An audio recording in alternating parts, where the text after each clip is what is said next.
Kamarhati পুরসভায় chairman বদল। কামারহাটি পুরসভার নতুন চেয়ারম্যান নির্দল প্রার্থী সুশান্ত চট্টোপাধ্যায়। তার কাছে এরকম কোনো খবর নেই কে কোথা থেকে চেয়ারম্যান হয়ে যাচ্ছে। সংযত হওয়ার বার্তা দিলেন এবার বিজেপি রাজ্য সভাপতি শ্রমিক ভট্টাচার্য। নিউ টাউনের একটি অনুষ্ঠান থেকে তিনি বললেন, সংযত হয়ে যান, এখনো দল কোনো ব্যবস্থা নেননি। মুখ্যমন্ত্রী সংযত হয়ে ধৈর্যের পরিচয় দিচ্ছেন। বিজেপি কামারহাটিতে পুরো বোর্ড গঠন করেছে। এই প্রচার কিসের ভিত্তিতে হচ্ছে আজ একেবারে সময় তিনি বেঁধে দিয়েছেন। বিকেল 4টের মধ্যে ঘটনার রিপোর্ট জমা দিতে হবে। এখানে সরকার এবং দল আলাদা। নিউ টাউনের অনুষ্ঠান থেকে কি বললেন শ্রমিক ভট্টাচার্য দেখুন। আমি শুনলাম কামারহাটি মিউনিসিপ্যালিটির নাকি পরিবর্তন হয়েছে, আমার কাছে খবর আসেনি। কেউ নাকি ওখানে চেয়ারম্যান হয়ে গেছে। কে কোথা থেকে চেয়ারম্যান হয়ে গেছে? সংযত হয়ে যান, এখনো পর্যন্ত পার্টি কিছু ব্যবস্থা নেয়নি। এখনো পর্যন্ত মুখ্যমন্ত্রী শুভেন্দু অধিকারী সংযত হয়ে তার ধৈর্যের পরিচয় দিয়ে যাচ্ছেন। যদি কেউ মনে করেন ভারতীয় জনতা পার্টি এটা কোনো সেবাশ্রম হয়েছে, যদি কেউ মনে করে থাকেন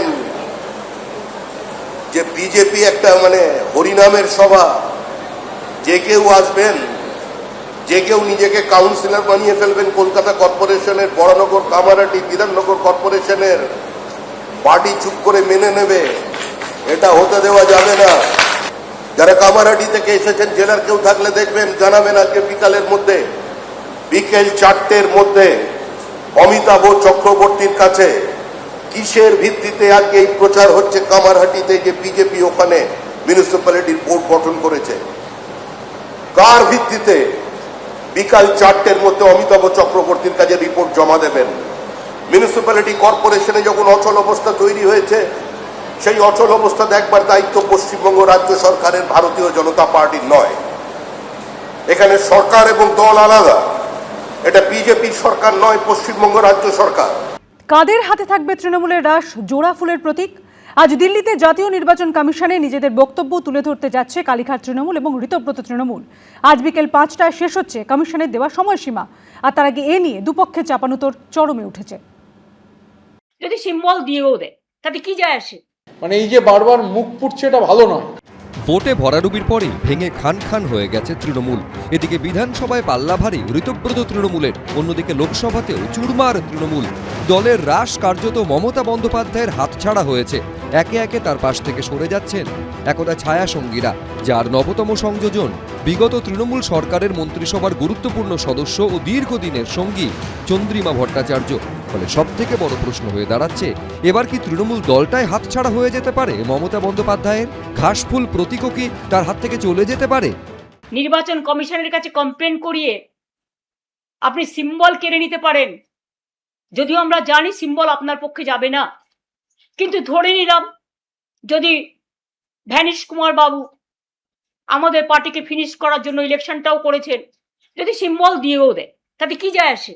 দরকার আমি গলায় সিম্বলটা ঝুলিয়ে মানুষের কাছে যখন বেরোবো, আপনারা কি আমার কণ্ঠরোধ করতে পারবেন? গণেশ কুমারজি, তার ব্যাপারে এরকম কুরুচিকর শব্দ প্রয়োগ করা, তার নাম বিকৃত করে বলা, আমার মনে হয় এটা সংবিধানের পজিশনে থাকা একজন ব্যক্তির অপমান। এই প্রেক্ষাপটে সোমবার দিল্লিতে নির্বাচন কমিশনের মুখোমুখি হতে চলেছে তৃণমূলের বিবদমান দুই গোষ্ঠী, কালীঘাট তৃণমূল ও ঋতব্রত তৃণমূল। এর আগে দুই শিবিরকেই তাদের রিপোর্ট জমা দিতে বলেছিল কমিশন। সেই সময়সীমা শেষ হচ্ছে সোমবার বিকেল 5টায়। তার আগে রবিবারই দিল্লি রওনা হন কালীঘাট তৃণমূলের দুই প্রতিনিধি, সাংসদ ডেরেক ওব্রায়েন ও কল্যাণ বন্দ্যোপাধ্যায়। যদি সত্যি নির্বাচন কমিশন নিরপেক্ষভাবে কাজ করে, তাহলে আমাদেরই প্রতীক পাওয়া উচিত।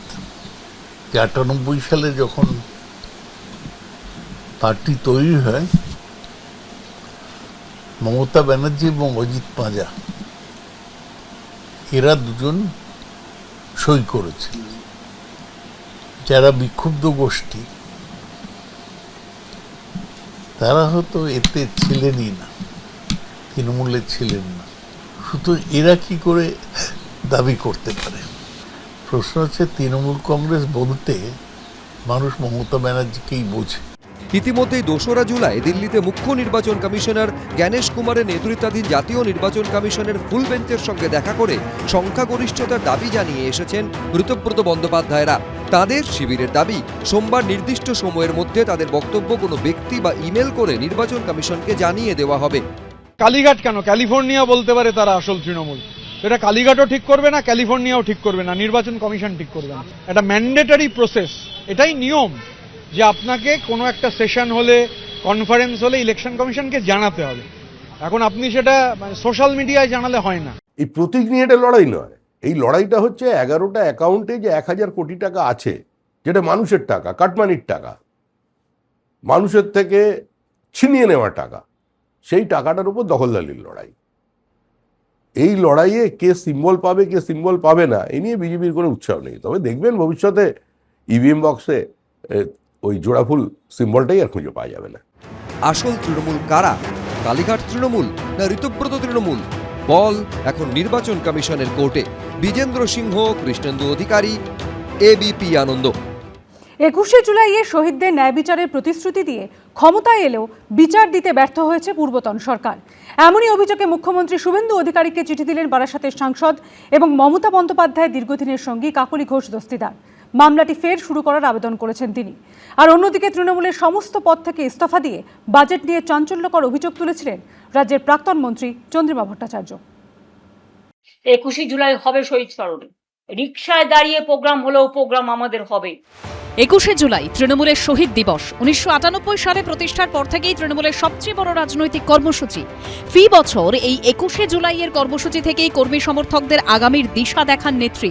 ভোটে ভরাডুবির পর তৃণমূল যখন ভেঙে খান খান হয়ে গেছে, তারপরও যে 21শে জুলাইয়ের কর্মসূচি করতে মরিয়া মমতা বন্দ্যোপাধ্যায়, এবার সেই 21শে জুলাই নিয়েই মমতা বন্দ্যোপাধ্যায়কে অস্বস্তিতে ফেললেন তাঁরই এক সময়ের ছায়াসঙ্গী কাকলি ঘোষ দস্তিদার। 1993 সালের 21শে জুলাই নিহতদের পরিবারের ন্যায় বিচারের দাবি জানিয়ে মুখ্যমন্ত্রী শুভেন্দু অধিকারীকে চিঠি দিয়েছেন বারাসাতের সাংসদ, যিনি ইতিমধ্যেই তৃণমূল ছেড়ে এনসিপিআই এর সঙ্গে মিশে গেছেন। নিহতদের পরিবারের ন্যায় বিচার নিয়ে মমতা বন্দ্যোপাধ্যায়ের সরকারের ব্যর্থতা ও যোগসাজশের অভিযোগও তুলে কাকলি ঘোষ দস্তিদার লিখেছেন, 21শে জুলাইয়ের শহীদ দিবসের ন্যায় বিচারের প্রতিশ্রুতি দিয়ে 2011 সালে ক্ষমতায় আসা সত্ত্বেও তৃণমূল কংগ্রেসের সরকার তৎকালীন মন্ত্রী, আমলা এবং পুলিশ কর্তাদের বিচার করতে ব্যর্থ হয়েছে। চ্যাটার্জি কমিশন যৌথ ও সম্মিলিত দায়বদ্ধতার ভিত্তিতে ব্যবস্থা নেওয়ার সুপারিশ করেছিল। তবুও তৎকালীন স্বরাষ্ট্র সচিব মনীশ গুপ্তকে কখনো গ্রেপ্তার বা তাঁর বিরুদ্ধে বিচার করা হয়নি, বরং মমতা বন্দ্যোপাধ্যায় সরকার তাঁকে ক্যাবিনেট মন্ত্রী করে এবং পরে রাজ্যসভার সাংসদ করে। জ্যোতি বসুর আমলের একজন গুরুত্বপূর্ণ কর্তার এই পদোন্নতি, যোগসাজশ এবং দোষীদের সুরক্ষার গুরুতর প্রশ্ন তুলে দেয়।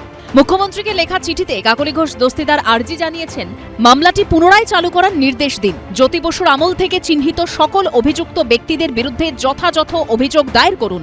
সকল দোষী ও পদোন্নতি পাওয়া কর্তাদের বিরুদ্ধে আইনি ব্যবস্থা গ্রহণ করুন। ফরেনসিক পুনঃতদন্তের নির্দেশ দিন। প্রয়োজনে আন্তর্জাতিক সাহায্য নিন। 1993-তে যখন ওই 21শে জুলাইয়ের ঘটনা ঘটে, আমার যতদূর মনে পড়ে কাকলি কোথাও ছিল না। কাকলি প্রথম সামনে এসছে 1996 সালে নির্বাচনে দাঁড়িয়ে বুদ্ধদেব বাবুর বিরুদ্ধে। মমতাই মনোনয়ন দিয়ে হেরে গিয়েছিল। তারপর থেকে তিনি পরপর হেরেছেন। ও হঠাৎ চিন্তিত হয়ে পড়েছে, এটা আমার ভালো লাগছে, কিন্তু এদের সিরিয়াসলি নেওয়া যায় না। গুলি চালানোর আদেশ যে পুলিশ কর্তা দেন, ঠিক 11 সালে তিনিই আবার বুদ্ধদেব ভট্টাচার্যের এগেনস্টে দাঁড়িয়ে মন্ত্রীও হয়ে যান তৃণমূলের হয়ে। তো স্বাভাবিকভাবে তার বিরুদ্ধে কোনো অ্যাকশন হয়নি। মন্ত্রী হয়ে গেলে তিনি অ্যাকশন আর কীভাবে? এবার সেই সময় কাকলি ঘোষ দস্তিদার সেই সময় সেটাকে এনজয় করেছেন, নানা রকম সুযোগ সুবিধা নিয়েছেন। এখন তার হঠাৎ করে যাত্রার বিবেকের মতো হঠাৎ করে ঘুম ভেঙে উঠে উনি বিবেকের ওরা পাঠে অভিনয় করতে গেছেন। বাংলার মানুষ কি বোঝে না, না বাংলার মানুষকে এরা বোকা মনে করে, আমি বুঝতে পারছি না। এদিকে শনিবার কালীঘাটের কক্ষচ্যুত হয়েছেন চন্দ্রিমা ভট্টাচার্য। তৃণমূলের সব পদ থেকে ইস্তফা দিয়ে কয়েক ঘন্টার মধ্যেই পৌঁছে যান বিরোধী ঋতব্রত তৃণমূল শিবিরে।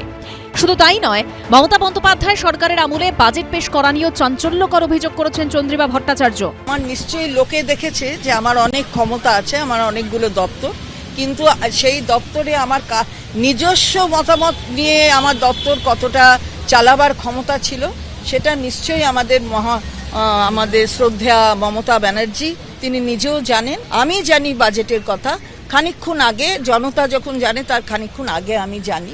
উনি এমন লোক যিনি এই ধরনের অবস্থা হওয়া সত্ত্বেও কোনোদিন আপত্তি করেন।